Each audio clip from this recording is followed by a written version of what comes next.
আমাকে ছেড়ে যাওয়ার পর শুনেছি তুমি খুব কষ্টে আছো। তোমার খবরের জন্য যে আমি খুব ব্যাকুল তা নয়, তবে ঢাকা খুবই ছোট্ট শহর, কারো কষ্টের কথা এখানে চাপা থাকে না। শুনেছি আমাকে ছেড়ে যাওয়ার পর তুমি খুবই কষ্টে আছো। প্রত্যেক রাতে সেই ঘটনার পর নাকি আমাকে মনে পড়ে তোমার। পড়বেই তো, পৃথিবীতে সেই ঘটনা তুমি আমি মিলেই তো প্রথম সৃষ্টি করেছিলাম। যে গাধাটার হাত ধরে তুমি আমাকে ছেড়ে গেলে, সে নাকি এখনো তোমার একটি ভয়ঙ্কর তিলেরই খবর পায়নি।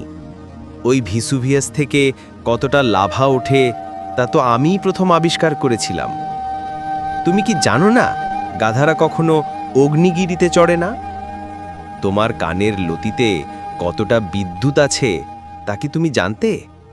আমি তো প্রথম জানিয়েছিলাম ওই বিদ্যুতে দপ করে জ্বলে উঠতে পারে মধ্যরাত। তুমি কি জানো না গাধারা বিদ্যুৎ সম্পর্কে কোনো খবরই রাখে না? আমাকে ছেড়ে যাওয়ার পর শুনেছি তুমি খুব কষ্টে আছো। যে গাধাটার সাথে তুমি আমাকে ছেড়ে চলে গেলে, সে নাকি ভাবে শীতাতপন নিয়ন্ত্রিত শয্যা কক্ষে কোনো শারীরিক তাপের দরকার পড়ে না। আমি জানি তোমার কতটা দরকার শারীরিক তাপ, গাধারা জানে না। আমি তো খুঁজে বের করেছিলাম তোমার দুই বাহুমূলে লুকিয়ে আছে দুটি ভয়ঙ্কর ত্রিভুজ।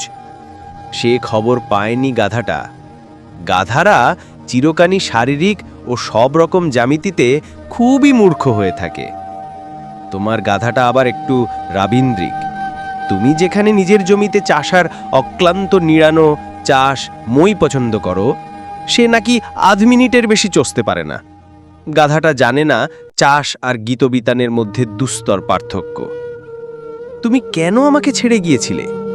ভেবেছিলে গাড়ি আর পাঁচতলা ভবন থাকলেই ওষ্ঠ থাকে, আলিঙ্গনের জন্য বাহু থাকে, আর রাত্রিকে মুখর করার জন্য থাকে সেই অনবদ্য অর্গ্যান।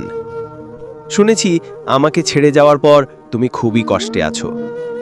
আমি কিন্তু কষ্টে নেই, শুধু তোমার মুখের ছায়া কেঁপে উঠলে বুক জুড়ে রাতটা জেগেই কাটাই, বেশ লাগে। সম্ভবত বৃষ্টির মতো সিগারেট বেশি খাই।